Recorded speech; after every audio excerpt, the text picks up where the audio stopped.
Welcome to Call Your Hits, a Storm Riders Airsoft podcast.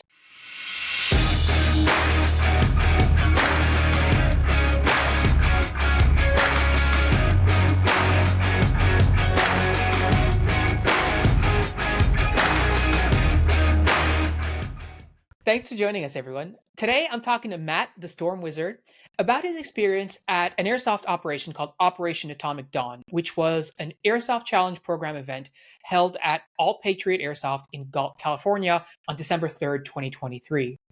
This event was set in a fictional universe where two factions vied for supremacy over the course of a few evolutions throughout the day, and Matt's going to talk about all that today. But it was also an Airsoft Challenge Program event, and as such features some opportunities for players to engage in that sort of content, that ACP content as well. So, Matt, thanks so much for being here. And I guess I really wanted to get into, firstly, could you tell us a little bit about what ACP is itself? How would you describe it? And what's in it for you as a player? The Airsoft Challenge Program is the easiest way to describe it to your average listener, right? Is these guys took and wrote down some achievements into some books, and you can get the books with a patch, follow it, get your achievements, level up your achievements, and show off, or just feel good about getting certain things. And they have a bunch of different booklets geared towards a bunch of different play styles, looking to expand the way that you play the game. The very first one is called like the Penguin, and it's meant to be your very basic player. Like the first thing you do is play 3 matches, hit an enemy, make it around without respawning, something like that. Mm-hmm. And then as you go through these challenges, there's actually levels on these patches, which go up as you go along. This is the Viking patch. This one had things like attack an enemy with a melee weapon longer than your forearm. Gather a bunch of people to war cry before the beginning of the match and all rush together, and a few things like that. And so they're all themed along those lines. And I have my whole packet of booklets that I have so far. I've completed about half of them. And when you subscribe to them, they will send you every 2 months. It's $25. They send you a new patch, a new booklet. Each patch comes with all the little number stickers with it. I've got a million of these lying around now. Yep. If you ever did any sort of like at a Cub Scouts, if you were in American sort of things, or whatever they call them in Canada, but like it reminds me of that. We had like little patches that went up. So it's pretty simple. It's pretty interesting, but it adds a whole new dimension to your airsoft play experience, right? Like even a team deathmatch, which you and I have done 150 times this week, right? Mm-hmm. And we're bored of them. Like you wake up, I should kill 10 dudes, whatever, right? Yeah. But suddenly, if you need to do the alien and down an enemy player without them seeing you, Mm-hmm. or you need to do the crosshairs, play a match with an optic with zoom. I've never done that before. I borrowed one for a match so I could do that. Flying saucer, down an enemy player after receiving intel on where they were positioned, right? So just sort of things to make the game interesting and different. Call in radios. If you get commands, give commands. Flank left, flank right, go up the center. And a whole lot of stuff like that. And there are a million, they've done a few seasons now. And I've gone from the very beginning. I've lost a few along the way, but I'll be happy to talk about each pack real quick, and we can just sort of move on, because honestly, these are not a cheap thing, right? They're $25 a pop. It's not a tiny investment for a lot of airsoft players, but I feel it adds more than enough value to your game to make up for it. Especially, it sounds like, as a returning player looking to get something a bit different out of your regular play, because you talked about it and you sort of joke, but I mean it's true. You can only do the same exact game a certain number of times before it starts to feel like, okay, I know exactly how this goes. Like the CQB games that we do in the village, that if we do like a single elimination team deathmatch, I've done thousands of those. I know how they go. But if you were to tell me, hey, so for this game, you need to use Magnify. For this game, you got to use a melee weapon longer than your forearm or whatever. That adds that sort of twist. So I can expect that for people who are already invested into airsoft, the cost is pretty reasonable, right? Oh, absolutely. So like compared to, say, when I buy my bag of BBs, monthly. That's Mhm. a 35, 45 USD investment each time. This is $25 every 2 months. And I mean, it's mainly the two dudes. Their names are Gavin and Dustin, and they run a team called the Reno Regulators. And they started this about 2 years ago. And I stopped and I talked to Dustin, Gavin and Dustin yesterday about it to get the history a little bit clearer and make sure that I wasn't just spouting off with bullcrap. Because full disclosure, I do that sometimes. I love to exaggerate, just like any of us, right? Yeah, Uh, totally. and I go off the rails sometimes. I'll admit, like Chaz called me out on our last episode. No, you're not going to get your brass barrel out of the box and find it bent in half, right? Uh, that's silly. That was an exaggeration. I just like the steel better. Uh, Mhm. so as we've been going through, they've become more and more interesting, and each pack comes with different stuff, like the alien, and they come with this patch. So you've got, and you'll see the center where you got the numbers, and Yep, each yep. one's different. This is the alien, like we were just talking about. La Muerta had a lot to do with vengeance. Your teammates falling, you avenge them. You Okay. pick out a player at the beginning of the match and decide to kill them specifically, stuff like that. Uh, the Wolf Pack is the second teammate based one. You are supposed to play all these with a squad of three. You find two of your buddies. You hunt people down together. You surround people. You howl after shooting somebody. All three of you together. Nice, All sorts of nice. cool stuff like that. That one was super fun because it had a bunch like sneak up on somebody from 100 feet away while your buddies are distracting them. And I'm like, all right, cool. And I found these two kids at the game yesterday, and they're called Jason Jackson, Jason Jacks, JJ. I called them JJ because honestly, this happened all day, right? Big Mhm. J and Little J. And they were just these two kids who were out there like celebrating, uh, getting their Christmas presents early because there was an event, so they got airsoft blasters. And I'm like, all right, you two are with me for the day.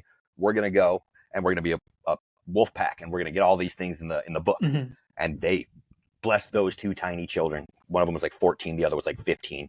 But they took off, they followed, they listened, they chased me right into the enemy's teeth.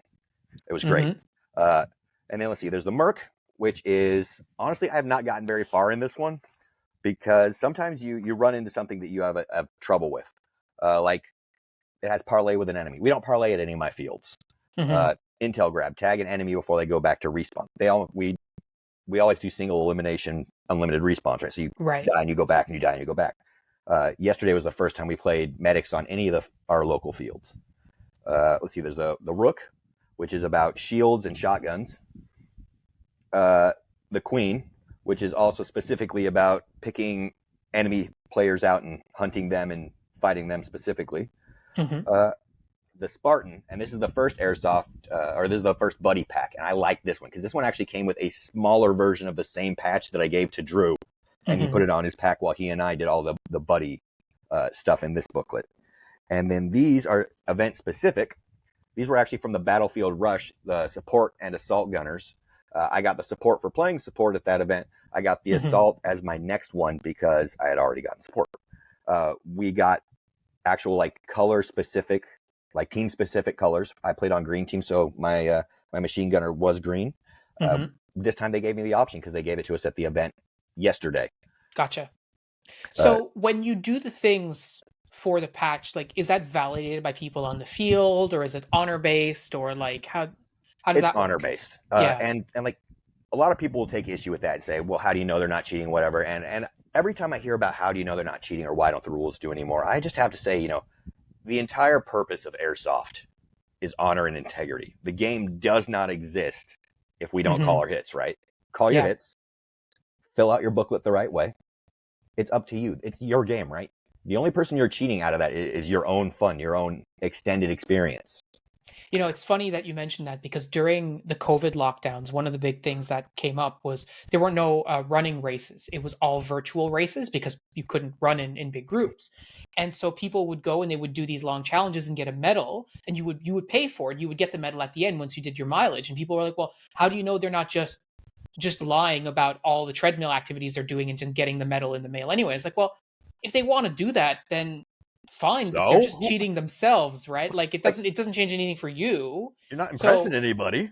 well, and exactly, like yes, you get a piece of bling, but you paid for it, so whatever. And I think it's the same thing like with this patch. Like yes, you get the patch, although I do understand that once you complete the booklet, like you get a special like completion patch. Is that right? That is correct. And I actually just got my first prestige patch in the mail recently, and I grabbed it off the wall to show you the difference. So here is, once again, my regular Viking. I did not, my numbers up through that one. When I Mm-hmm. completed that whole book, there's a QR code at the back of the booklet. I scanned it. I emailed them.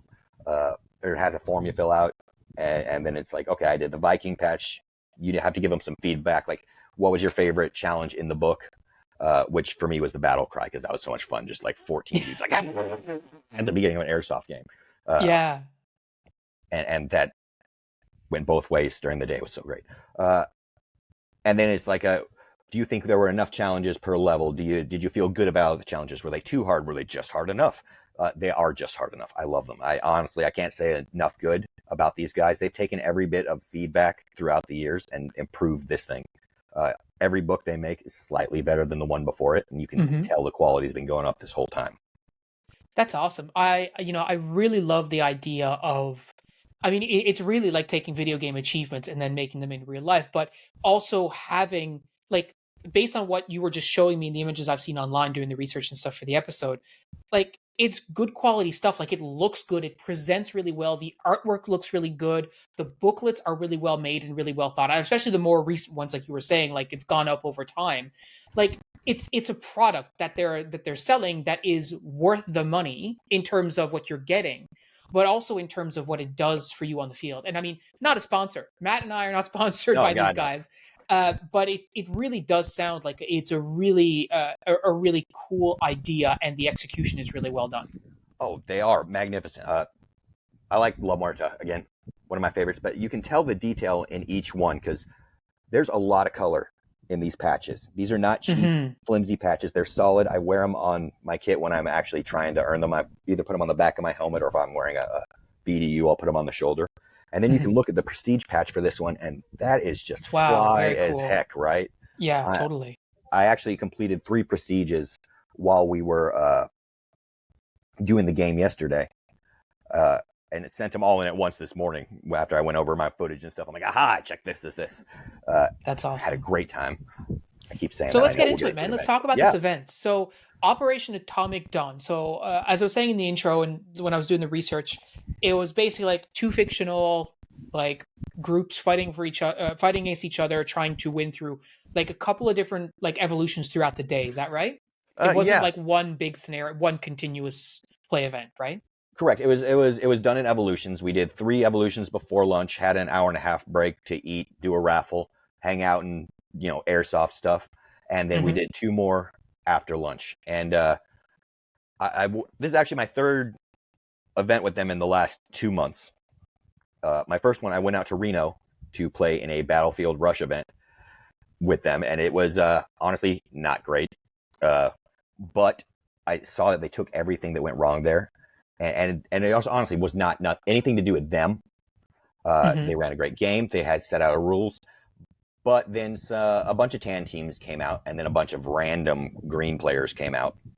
And if you caught my change of phrase there, you realize the problem instantly, Mm-hmm. which is that there were 4 teams of tan guys and 40 green guys, and the green guys were not a team, and we were not Yeah. coordinated. And no matter how many times you go, hey, you random 3 dudes, come run with me. If you've got 5 guys with radios on the other team that play together every weekend, they're gonna steamroll you. I got beaten like Yeah. a child. I have not been beaten that badly since I was in the rental line, Yeah. right? Yeah. Uh, There's only so much that individual effort can carry it you was when it you're was a going up humbling against. experience, Yeah. honestly. And shout out though to Lethal Prescription, because I noticed them particularly. They look, when they roll up, some of the guys don't look that serious. They look like honestly like they're in Boy Scout uniforms, because they're wearing just like random tan clothes. And then suddenly the tan pops up in the middle of the woods, and there's 3 of them around you, and you're like, ah, I'm dead. Uh, you could only do so much against that kind of coordination. Yeah. They were aggressive and very good. So shout out to Lethal Prescription, guys. It was awesome fighting against you, and much better this time with you, honestly.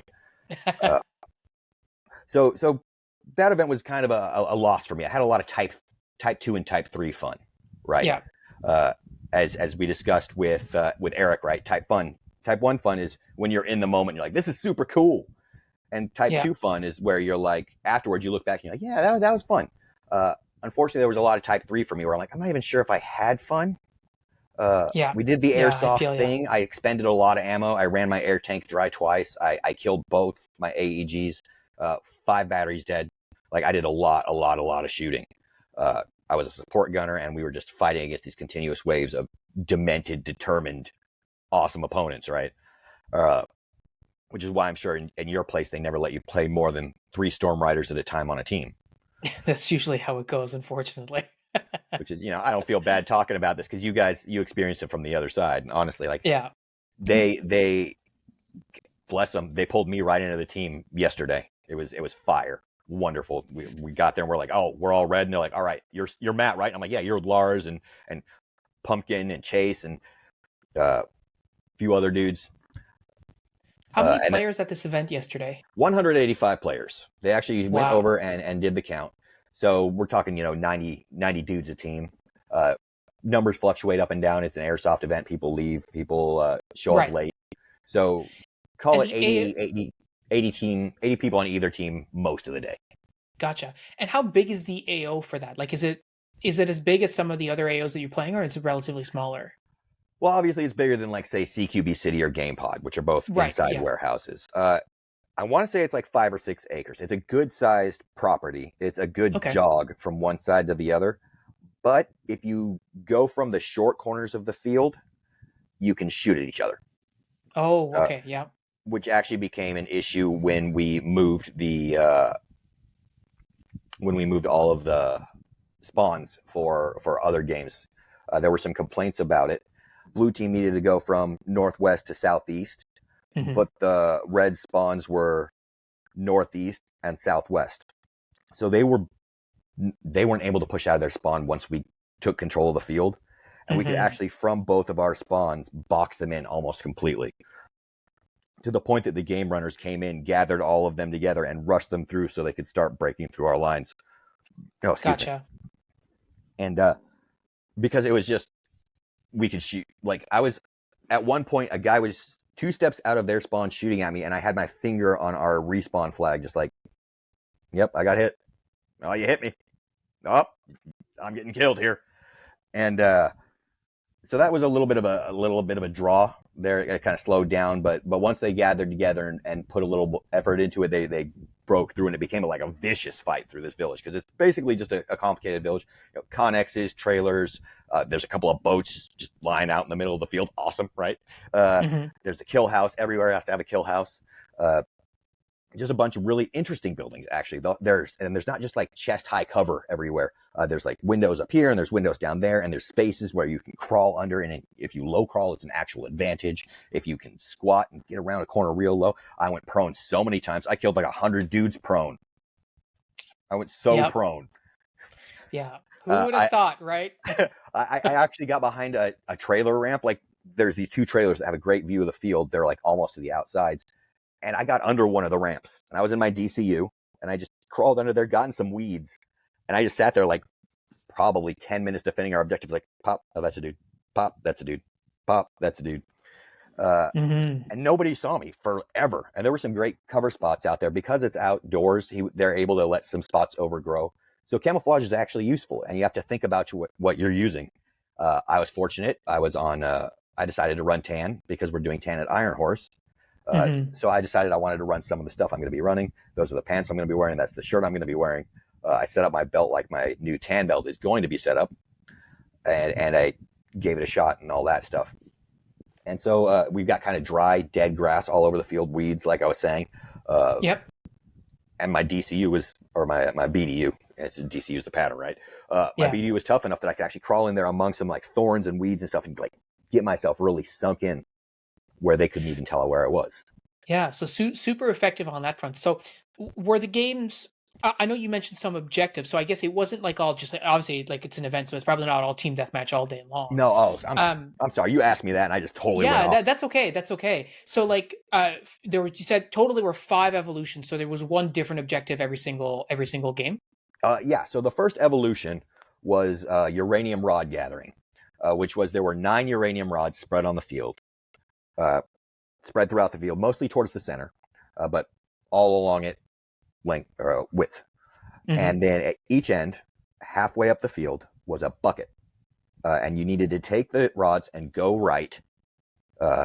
So we flanked around left, grab the rods, go right, drop them in the bucket. Whichever team gets 5 in the bucket first wins. Right. However, the rods are not capturable for the first 2 minutes of the game. So that gives everybody a chance to establish fighting positions, figure out where the rods are, try to get supremacy over a rod or two near you, so that as soon as they're available, you can send runners to take the rods. And that's where JJ and I started. Is I said, all right, guys, I see we were standing in the spawn, and the spawns at this place go the full width of the long side of the field. You have to come all the way back to a bench in the center to actually respawn, but you can go anywhere along the field to go back onto the field. So we went all the way to the left, and I said, JJ, you come with me. Which one of you is faster? Big J, okay. You're going to get up in the trailer. Or no, you're going to get near the trailer. Little J and I are going to get in the trailer. We're going to draw all their attention. You hide under the tires. See those 2 rods? And he said, yeah, I do. And I said, as soon as they say go, you're going to go for the one on the right. Little J and I are going to shoot a ton, and you're going to get the rod, go back as far as you can on our side of the field without going out of bounds, book it on down to the right behind our line of fire, get forward and get the bucket. Because the guy running our team, Blue Team Captain Bogan of Lethal Prescription, he had a megaphone, and that was his weapon of the day, and he just set us all up in like Lily's like, go left there, some of the dudes go here, some people gather around the bucket. So we knew that by the time we got over to the bucket, we should, in theory, have an established fighting line around the bucket so that we could make this trek and get in there. Right. And we did. So whistle went off, me and Jay's off like a shot, and they're both young kids. They kept up with me, no problem at all. We got up in the trailer, and I'm wheezing. Little Jay's opening fire. The Big J's hiding behind the tire at the other side of the trailer, like on our side of the field, but the rod's just maybe 7-8 feet away from him. And so I pop up in the windows, I pop up in another window, I go prone out the side, because they never expect you to crawl prone out or corner, and then you're just like this tiny little target. And my gun was running magnificently that day. It was perfect. Every shot seemed to go exactly where I wanted it. And Little J and I had no trouble establishing a fighting position from that trailer. So that when the timer went off and they said, all right, rods are capturable, I saw Big J just out of the corner of my eye, gone, rod, gone. About 2 minutes, not even that later, I'm like, okay, he's gone. Little J, suppress me, right? Little J pops up. He's got a GAT. He was one of the few allowed to run automatic because his GAT didn't have a semi-auto, like an actual like general assault tool GAT. Okay. So he popped up and he's like, yeah! And I could tell he's having the time of his life, like 14-year-old kid dressed all in black. I'm like, get him, Jay! And I jump out the other side of the trailer, grab the edge of the trailer, swing around. I felt so cool, right? Swing around the trailer, drop on the ground, grab the rod that was on the other side of the trailer, and book it over. And I drop it in the bucket, and I'm like, that's 6 rods! And then they called it right there, and that was awesome. The first evolution. So you mentioned the captain had a megaphone, which I think is really interesting. If you're thinking about like a CQC field like that has like lots of structures and stuff, like I can only imagine trying to control, like command and control with like where your squads are, what they're doing is probably a lot more challenging than if you have like a more open field where, you have, maybe some structures here and then a lot of open space and then, some more structures elsewhere. So were they just shouting orders with a megaphone all day for the different groups? Is that how you guys were organized? Well, it wasn't so much as them being like squad 1, squad 2, squad 3. It'd be like, okay, I recognize these dudes. He'd be like, hey, Matt, take your group way left. And I'm like, that's what we do. And so we went over there, and then I hear him be like, hey, Chase, grab those 4 guys near you. Go up and take the bucket. And stuff like that all day, right? And then once we got into it, he'd be like running between 3 or 4 groups and be like, you over there in the multicam, go around left to building 27. Take those 2 dudes, shoot in there. And so that's what we would do all day, right? And he would just yell out commands. And like the other team was so disoriented, like there's no way you can listen to an enemy shouting, as you guys have mentioned before, and get any real useful info out of it. Unless it's, hey, go kill Matt right there. We all see him, shoot him 15 times. And then I can, take action on that. But otherwise, like you don't catch anything that's being said by the other team. Yeah. And yeah, he ran like back and forth up and down the field because it is a big rectangle. And he ran the long way, which was our fighting line, and just each group at a time. Like, you guys keep doing this. You 3 groups, come with me. We're going to go take Kill House. Who has pistols? You have an MED, don't go in there. Stuff like that. And it's stuff that Yeah. like a lot of people really, it was just basic direction, but it added so much more force. It was such a force multiplier, right? Just that little bit of using all the fingers as a fist instead of trying to just get them all poking things. Yeah, and I can only imagine like for JJ or like players like that who are like maybe it's their first airsoft experiences who are not using comms, number one. Maybe they're not accustomed to, for lack of a better term, cool guy operators utilizing them as an actual resource on the field adds a lot to their gameplay too, because you're like, oh, I can feel part of this team now. Like I can feel like I'm achieving something and they are getting me to do things, and that makes me feel good. So I could totally appreciate that a lot. Like I think it's a really smart. It was a really smart decision. It sounds like. Oh, absolutely. And like this happened all over the place. And I don't know if this is, well, actually, you guys have a fairly small community, so I'm sure it has happened. But we have a fairly large airsoft community. There's a few hundred players around. But I'm starting to get to the point where I can like recognize people, talk to them, and we can work together just based on the fact that we've played airsoft so many times together before. And they're just like, you know what? I've seen you before. Let's do this. Right. Mm-hmm. And there were enough of us out there that they could handle the situation that way. So they didn't have to plan ahead and do like, you guys are squad Alpha and Charlie. Because it was just, let's break the community into these teams and let's do it. Right. Reno and Yeah. California are here. We're working together. We play enough together. We can actually coordinate together just based on the fact that we're friendly enough now to listen and not go, who's this jackwagon trying to tell me some stuff?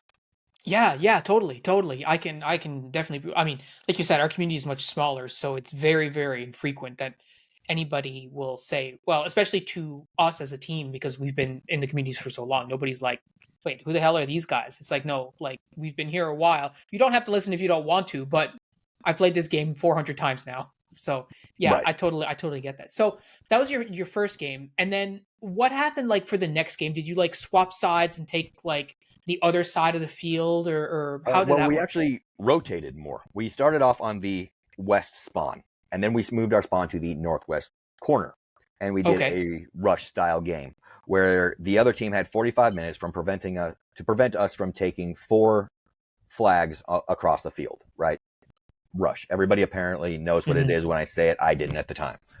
Uh, and so that went really well. That was a vicious, brutal fight all the way up. Because the other team was allowed to spawn anywhere on the field. We had to start at our end and push out and take flags. And then once we got to the flag, we could take the enemy flag out, put our flag in. That's our new spawn point, and move Hmm. up that way. We had a few issues with the BB fears, right? Where we would establish lines, unfortunately, only like 10 or 15 feet in front of our current spawn. And people would be like, oh no, I'm dead, medic me. And I'm like, dude, if you just roll on your back and reach your leg out, you'll hit the spawn point. You don't Yeah. need a medic right now. This is ridiculous. So I spent a good part of that game trying to get people to move up a little bit, going ahead and charging forward just to give the example. And every time we'd gain a few feet.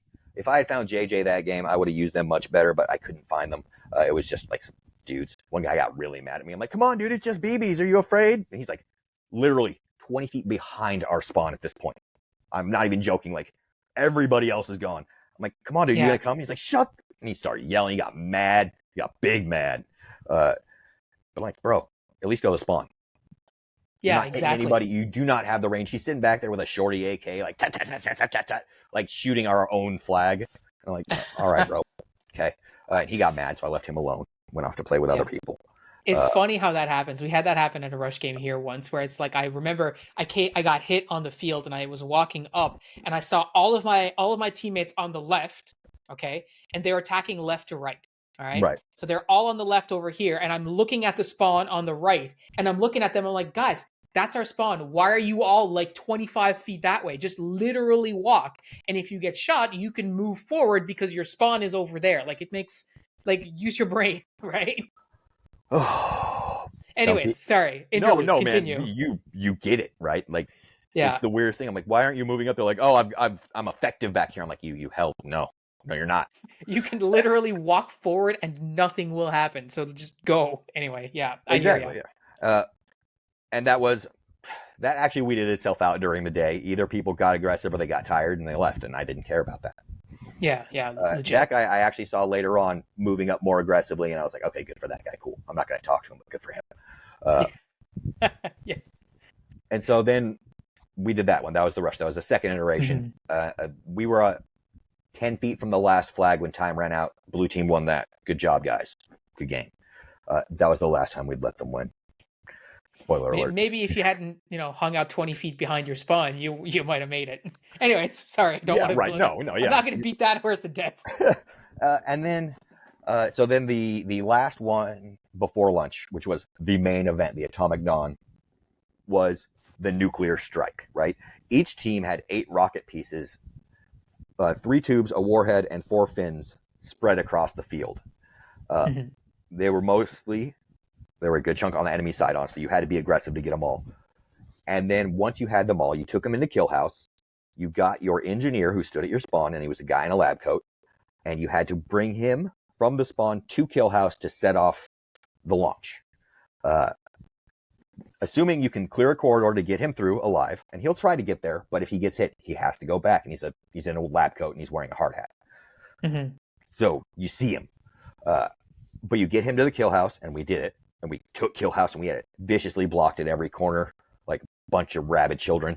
And then just outside that was another circle of rabid children with toys because we're playing Airsoft. That's how it goes. And then they had an air siren. So the guy went in, opens up the case, and then we have to defend him while he's doing all this cool thematic stuff, right? Opens the case, unscrews 4 screws, opens a lid inside there, gets 2 keys, beep, and then they have the air siren that goes off for 5 minutes. And then the other team has 5 minutes to break through the Kill House and stop the timer. But they didn't. They tried. They rushed, but we had that thing locked down so well. And after that 5 minutes, they took an Estes model rocket and launched it from the Kill House. Very cool. Very thematic, wonderful. And we destroyed, or we made a major strike against the Jukari at Victorium, Go Malgrim. And then we had lunch. Right on. So, I mean, this is cool too. So I just have a question. So you had your props on the field and the other team had their props on the field, or was it just one big set of props? It was whichever team got their rocket together and their engineer to the Kill House and launched first. So, and you mentioned that the enemy's pieces basically were more in your territory and vice versa to encourage fighting. Like, were you allowed to go and touch their stuff and hide it, or it had to stay where it was? No, you don't touch their stuff. It's all radioactive. Okay. Yep. Yeah. Our stuff is not, because we're used to our own stuff. Yeah, that's right. Yeah, it doesn't matter. Whichever lore reason you want. You're inoculated. The point is, red team rocks. Is the point there? Quite literally, rockets in this case. So we blew them up. Yeah. And went to lunch. So that sounds like a really fun game mode, and I really like what you're talking about. Like, so you took the Kill House and you set up concentric rings of defense, essentially, right? Like that's what you need to do, right, in order to defend anything. Really, is make sure you have layers of, you call them rabid children, whatever you want to call them, but to basically make it so that it makes it impossible. If you only put people in doorways, they're going to get there eventually. Where if you have guys like 20 feet out or 50 feet out or whatever, it makes it a lot harder for them to get on top of you. It was awesome. Like, attached to Kill House on one corner is a bus, and we were able to get like 4 or 5 dudes in the bus all at windows so that they could never approach from a particular angle, and it was never a chance. It was awesome. And we did a 1 respawn. I need to mention this because we did it all day. They did a medic rule, which was the tiny bottle of water. You took it on the field with you. Once you drank it, you could be healed. Somebody had to touch you to be healed. You drink your water. You get up. You get the 1 life. When you die, then you respawn. When you go back to spawn, you refill your water. Gotcha. Good way to make sure people are hydrating too. Yeah, absolutely. Even with all that, I still drank another 2 liters of water that day. It wasn't that warm, but we were playing hard. Oh yeah.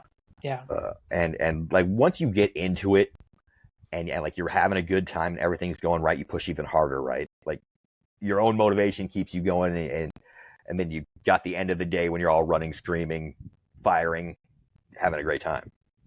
So we went to lunch. Yeah. So what was lunch like? So I think you mentioned a raffle, right? Well, the raffle was after lunch. First off, lunch was just hanging out. it's a lot of people brought their own lunches. There was a food trailer. I didn't catch what it was. I brought my own food. I had Mongolian barbecue from GK that I had gotten the night before. So I just took that out there in a cooler. I ate that at my lunch.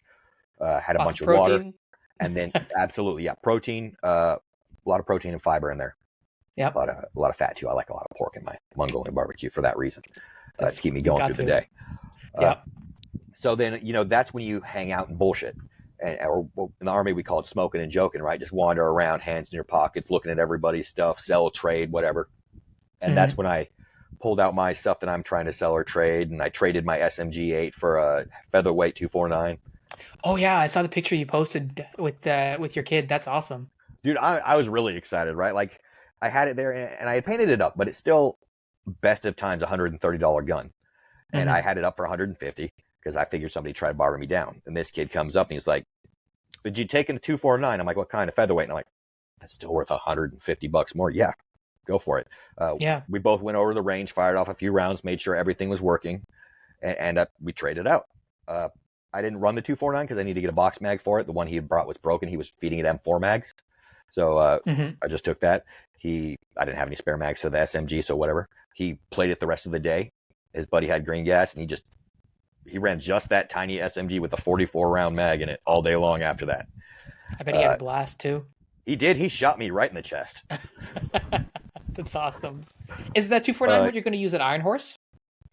No, I'm going to be a rifleman at Iron Horse. I think we have a couple of machine gunners coming anyway, and I don't want to trust our entire squad on a plastic gun. Fair enough. All right. I mean, it is a featherweight, so it's light. It's not very solid feeling. It's super cool, right? Because, I'm going to... Because, how cool is a 249, right? And you're just like sitting there and you're like, yeah, it's cool. And then you just open it doesn't do anything. You're just looking at the gearbox, but you're like, yeah, it's pretty cool. Yeah, making sure everything is... But it is still, awesome. it is a lighter weight. It feels like one of my less sturdy replicas. It's super cool. I'm going to figure out a different battery solution. Dude had it just taped to the side. It's a para, so you can't just throw it in the stock. I'll probably put like a long flashlight that doesn't really need to be that long or something like that on the side, or I'll HPA it. We'll see how that goes. Yeah, don't even need to worry about a battery then. That's basically, that's probably going to happen. Like while we were still deciding if we were going to trade, I was already Googling the engines that'll fit in it. So you're smoking and joking. I went over and I talked to a few different teams. There was the Lethal Prescription out there that I talked about so much earlier. Then there was a local team that plays at APA all the time that they do speed soft and mill sim called Outcast. And unfortunately, it's kind of hard to find this Outcast Airsoft with a K, but there's 4 or 5 different teams called Outcast Airsoft on just like Instagram or whatever. So yeah, I got lucky and found them. But so then you just see all the teams, you see everybody's gear, you do the swap everything, and then you went on. And then after that point, so we did like an hour lunch, and they're like, all right, everybody round up. We're going to do the raffle. They had given us each a raffle ticket. You had the option to buy more. I didn't. I'll take my luck, and I won anyway. So there we go. Yeah. So we all sat down. You're the raffle king, man. This is how it's going, right? I've always been lucky with raffles, and I'm not even going to say I didn't. Like, I'm mostly agnostic about whatever powers, but I feel that I've always been lucky, and I'm just going to accept that. Yep. Legit. And so we did that. They gave away a high capa, one of those double barrel gas shotguns. That was super cool. The dude used it the next game, had a blast. And then a bunch of free games and hats. I got a hat and a free game. All Patriot Airsoft. And the assurance that if the owner ever catches any of us wearing his swag out in public, that he will give them a free game on the spot. Well, hopefully somebody sends him this podcast episode and he counts this as in public. Well, I did get the free game, so I'm more than happy with that. I mean, they're super cool dudes, and the owners are super legit. One of them plays all day, the other one is just very enthusiastic. And they're both willing to listen a lot, and they work hard on keeping the field a great place for players and a fun place to just be. So they do events all the time there. I did a Halloween event at this same field. We all shot pumpkins on automatic for like a minute and a half, and it was super cool, right? We were all using trays. Tray pumpkins. And they did like costume contests and all sorts of cool stuff. And they changed the field out, and they're constantly building on it. Like right now, you've got a 100-foot perimeter around the whole thing, but they're putting new buildings in. They're changing things up. They want to put in more 2 stories. So we did all that. We did the raffle where they gave away stuff, where the Airsoft Challenge Program gave away some patch packs. They gave away those guns. And then we all rounded up and we got ready to fight again.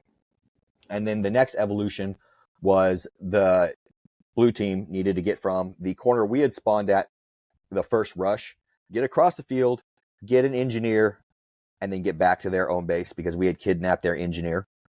Mm-hmm. And we had 2 win conditions. We could either hold them for 45 minutes, keep them from getting the engineer, or once they got the engineer out, he had to be killed 3 times. Like he got 2 revives. He had to be killed 3 times for us to win. Their win condition was get him out, get him back to their spawn.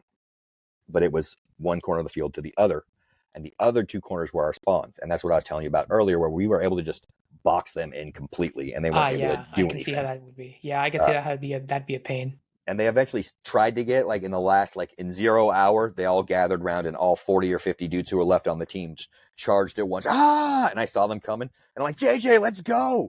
And like, so they're all running in like a herd. And then me and JJ come up next to him. Big J and Little J just, and, we hosed that group, just blew them away, right? And I don't know how many kills any of us got, but it was like shooting like a herd of buffalo or something, because they were all in one group. But they still, most of them made it past us. But the next set of dudes killed them, and the next set of dudes killed them. And they made it almost like the last 2 dudes made it to where the engineer was before they got killed. But they did not win. We held them back for the 45 minutes, and that was it. Mm-hmm. And then the last game was just 3-point domination, conquest. 2 of the trailers, one has a ramp heading one way, one has a ramp heading the other way. And so each team had an equal chance to get into one of the trailers, and then there was one in kill house. And then that was just that was our finishing, was whichever won this would start out as owning the village in the next event, right? So we fought, and it was brutal. It was nasty, and it was the last like 30 or 40 players on each team because it was getting near the end of the day. So it was the real dedicated airsofters, the long range guys, the fast guys who somehow still have steam, the guys who rove as like vicious wolf packs, right? And and so it was brutal, that last evolution, and we had so much fun. It ended up being 2-3 our favor. We had one of the trailers in kill house. They had the other trailer entirely locked down with snipers in the windows.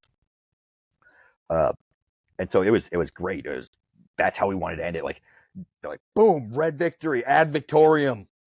These guys got patches made just for the event. So with your check-in, you got one of these. Or the blue team got a different one. I don't know what it looks like. I don't care. They suck. They're blue. So we each had our own little thing. Ours was ad victorium. So every time we went, ad victorium Magram, because we were the Magram. And that's how it was. Like, those were the 5 evolutions. We won 4 out of 5 games, but it was none of the victories were easy. None of it felt like it was handed to me. It was brutal and fun and challenging all day. I ran out of ammo, all 5 evolutions, ran my pistol dry, ran out of gas, ran out of air. It was great. So a couple of like a bit more, not that we haven't been having a serious conversation, but a couple of like more like pointed questions. So it sounds to me, and you can correct me if I'm wrong here, that this is a much more accessible type of game compared to some of the other games that we've been featuring on the podcast before, like the Stag Ops game that we talked about with Jordan, or even some of the like the EMS games and stuff like that. Like, this seems like it's the type of game that's really accessible for players of all skill levels. Is that fair to say? Oh, absolutely, dude. Like, I was listening to the Stag Ops episodes, and they sound like 10 tons of fun for a very, very dedicated airsofter. This was something where we did have people who, we had rentals. We had people who it was their first game. We had people in puffy blue jackets on the blue team who, it was super easy to pick them out, to the point that eventually I was just like, I'm not going to shoot that guy anymore. It's not fun. Yeah. He wants to have his fun, right? And he doesn't need me doing that to him. Yeah, legit. Yeah. But yeah, there were new players, and there were rentals, and there were all kinds of people playing. And again, there were teams who like worked together and played together all the time and did that stuff together. So it wasn't an issue at all for them. Uh, and we were able to get all the new players the rentals and form them, into the team fairly quickly, fairly easily. And they were all super willing, except for the one guy that we talked about earlier. Uh, Yeah. Everybody was willing to put in as much effort as they could into the fight. Everybody was willing to take direction. Everybody was willing to do the thing. So it's super cool. Uh, Yeah. it I was love that, man. it Yeah. was accessible. It was friendly. The vibe was great all day long. Yeah, and that's what you, especially with newer players and stuff, like it's so easy for, and we talked about this before, but it's so easy for like the tactical, like, BB seal or whatever, to be standoffish with these players who are just trying to have a good experience. And whether it's what you were just talking about, like you've been blasting the same kid over and over, at some point you're like, you know what, they don't I don't need to keep doing this, like you let them have their fun. But also, hey, yes, you think that I'm a hardcore BB SEAL. You come with me, and then suddenly you have this amazing experience on your first day or one of your first days. So, I mean, I love hearing about that. The other thing I wanted to ask you about, because we talk about this a lot, is that yes, you can have fun at Airsoft, and you absolutely should have fun. But one of the things that we chase is, how are we getting better? How are we improving? Right? What are the lessons that we're taking from the things that we're doing, and how does that inform what we're going to do in the future to try and be more successful? So that's my question for you. What are some of the takeaways from this event for you, in terms of, I know you mentioned you were wearing some of your Iron Horse kit. Like, what are some of the things that you're taking away from this, in terms of improvement? Uh, well, I learned, I hmm, from this particular event, like it was. Let me think for a moment on that one, right? Uh, like it's actually been an evolution, because I thought of these three games together, the Battlefield Rush, Mm-hmm. and then they did a rules test for this game where they ran three of these evolutions a few weeks ago, and then yesterday where I played, and I combined them all together into a sort of learning experience, Mm-hmm. uh, which is why I asked you if we could wait until now to talk about the other two events, Yeah. because I wanted to put them all together as one, and because I played with a lot of the same teams and the same players at those three events, because they're all either local to us or involved in the Airsoft Challenge program, or they just play that much and they want to be at every event, right?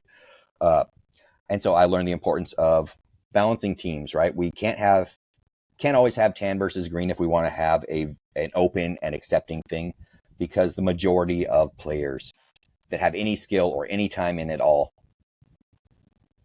have tan, and Yeah. a lot of people will just grab green because it's cool. Like all the players who want to be teams, their first thought is, I want to look like the rest of my team, so let's do multicam. So you'll have a lot of teams like that. And unfortunately, that can throw off, if you try to do an open green tan event, that doesn't always work that way, because people invest in different ways. And 9 times out of 10, it's multicam first. Yeah. The next thing I learned was, despite that, you need to try to work together. And a lot of people at the first event were not willing to try to team up. They were like, there was one guy trying to say things, but everybody just sort of blowing him off. And so that should have been less of a thing. We all should have banded together a little more, tried to at least form some little squads, and done some teamwork. Because the way those rules worked, a 5-man squad was literally unkillable if you had a big enough piece of cover, Mm-hmm. because they had a recon guy who could do a mobile respawn anywhere on the field. And then there was you could only do that every so often. And if it was contested, which meant while you were touching the spawn, if you got hit by BBs, your physical person got hit by BBs, it was contested and you couldn't spawn there. However, if you were, say, behind a fat log holding this thing, you were respawning. And the medics in that game could heal somebody, and then they'd have to heal another person before they could heal the first person again. But that reset whenever they respawned. So if they were touching the spawn point, that instantly reset. So we got a point where somebody dropped their recon pole, the medic was leaning against it. There were 2 machine gunners on each side of him, and he was just literally raising them back to back, and they couldn't be killed. Yeah. It was extremely game breaking. Yeah, totally. It was awful. It was absolutely terrible when I realized what was happening, and that ruined my whole day. That was why it all became such Type 3 fun for me. It wasn't until I was halfway home and I'm like, all right, here are some good moments. Let's try to have a moment. I was Mm-hmm. mad. I was big heated. I did not have fun at the time at that event. Uh, in retrospect, there are some moments where I look back and I'm like, okay, you know what? No, I had some fun. There were these moments. This is great. I looked absolutely wonderful. I was looking at my pictures and I'm like, my blaster looks on point. I fired so many BBs. I was a machine gunner standing on a hill, shooting and shooting and shooting. I had lived out one of those fantasies, right? And Yeah. any guy who says they don't have that is a liar. We all at some point yearn to walk across Scandinavia. We all want to be in a naval ship as a broadside goes off, and we all want to shoot a machine gun down a hill as overwhelming numbers of enemies come at us. This is You just know me life. so well. Especially that broadside one. That would be dope. You don't think about it, but anytime you're like, if somebody was like, "Hey, you want to go see a broadside of cannons?" You'd be like, "Yes, of course I do." Yes, yeah, exactly. It's like, how many are we talking? It doesn't matter. It's like 16. Let's go. Exactly. Yeah. And so I had good moments, but the overall experience had been soured by how badly those rules could be broken. And once they realized it, there were a few squads doing it, and so it's like we couldn't get across the field at all. There was nothing. And when we were doing the defensive, our team was not coordinated enough to pull off the same crap. We get like 3 dudes doing it, but then they'd flank us and then pick us off anyway. Because if they could get 2 or 3 of us at a time, then it didn't matter that we were right next to the spawn and we became contested. So that was something they actually changed for this one. There was none of that, the contested spawns or anything like that. If you could no like mobile respawns except for what was already established in the rush pattern, which is much better. So I learned, the importance of more teamwork, working together, figuring out the way the game is playing and how we want to play it to be both successful and to be good sportsmen. Because I did not like that happening to me, and I absolutely did not want to do it to anybody else. Right. Yeah, so that's something that's the important part. Informed my gameplay later on. As I said, when I saw that kid, and I'm like, no, dude, he doesn't want me to shoot him anymore. He wants to go across the field. He wants to maybe do some stuff. Let him be. Let him run off. We're still, we're going to win. Let the kid have his fun. Yeah, totally. Absolutely agree. So that was an important lesson from that. And then from this one, as they gathered and we had dedicated airsofters on each team, dedicated teams who were willing to reach out and work with other players in the community, it made it into such a more dynamic and awesome and violent experience. The kind of thing you're really looking for when you go to a small scale airsoft game, when there's going to be a lot of BBs flying, when you say, all right, I'm going to go out and we're going to BB fight. So it was a step above like regular skirmishes. I mean, well above regular skirmishes, but it wasn't really milsimmy, if that makes sense. Yeah. So honestly, it's a lot more milsimmy than some milsims I've seen because of the coordination, the way we work together, and the way we achieve the objectives, even if we weren't all wearing matching camo and too many pouches. Yeah. So I guess my last question for you, and I know that just based on what you were saying, the ACP folks are really, really good about asking for and receiving and applying or actioning feedback, right? By the sounds of it. 100%. If they were listening to this episode, like, what is a piece of feedback that you would give them about this event? If they were listening to this.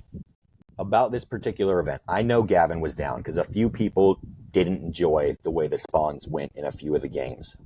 But I don't think that they should listen to that because it added an entirely new dimension. It twisted the game on its head, and it sucked for a little bit, but it also changed so much. Like none of us had ever done this corner to this corner before. We hadn't done it. Don't act like we had. Don't act like it's boring or old hat. This had never happened before at this field, even though it seemed so obvious at first, right?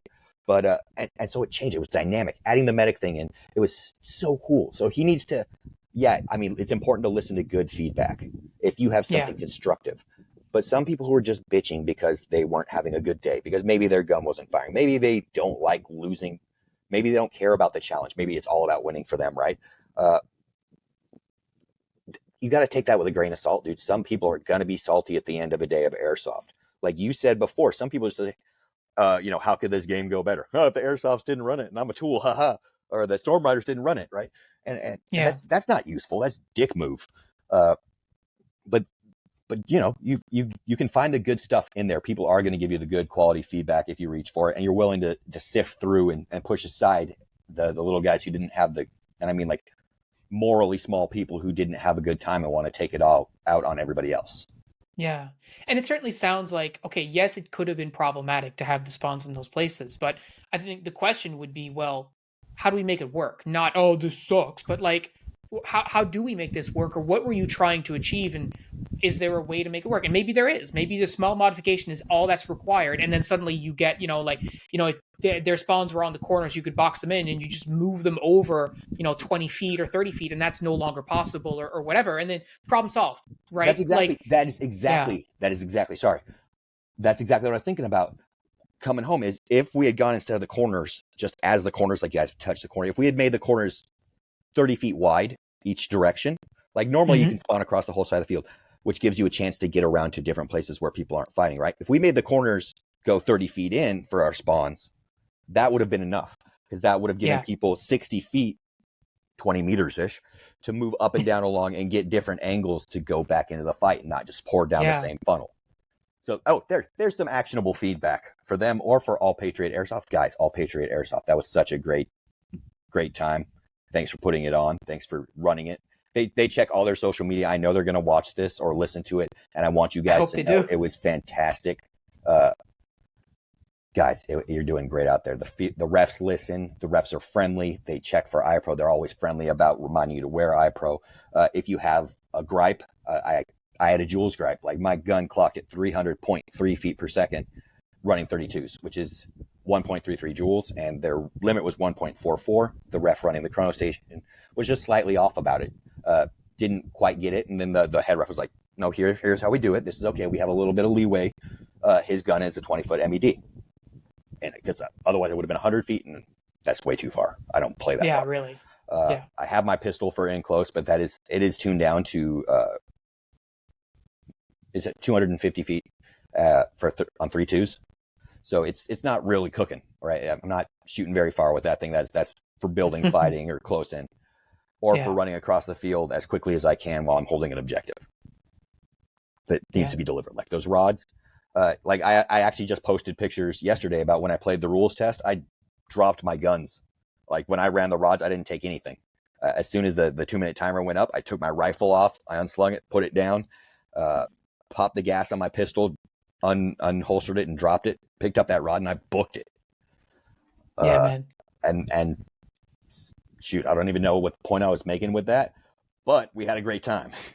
Yeah, it certainly sounds like it. And like we're saying, hopefully the guys from All Patriot Airsoft give, or the people from ACP or both, get a chance to listen to this episode and hear some of the feedback straight from someone who literally just played this game, and who's very positive about both the event, but in terms of what's possible, right? And I think when I hear about events like that, my mind starts going, and I start thinking about how can we incorporate some of this stuff locally? And I think there's a lot of different communities that could benefit and from just taking a similar idea and making it their own. Like, it doesn't have to be exactly the same. You can modify it, but guaranteed, if the airsofters in California and Nevada like it, pretty sure airsofters all around the world will like it. It's just, how can it work in your community? So I appreciate you, Matt, for taking the time to go through that with us today and giving us the full overview of that event, and also the other events that you had attended. One more point I need to make about that before we wrap up. By subscribing, you get into their events free right now. I'm sure later on, if they become larger, they'll have to cover other fees. But as it is right now, for all their events they've run so far, if I had registered beforehand, said I'm a subscriber, I want to be on this team, then I got in free that day. That's awesome. Well, guys, if you need any more incentive, if you're in those communities, that should be your incentive. Matt, thank you so much for taking the time to join us today. It's always fun to have you on, man. Of course, Phil. I love being on as ever, and I can't let Jordan get ahead of me. So, next time you think he might have an episode, warn me ahead of time. I'll find something interesting to talk about. Absolutely. Keep that competition going. All guys, thank you so much for listening. I really appreciate every one of you who's listening and giving us feedback. And, if you haven't already joined the Discord, you can have conversations with Matt about all these types of events, see the pictures that we post, and join the conversation. We'd love to have you there. But until that time, that's all I've got for you this week. Thanks so much for joining us, and we'll talk to you next week.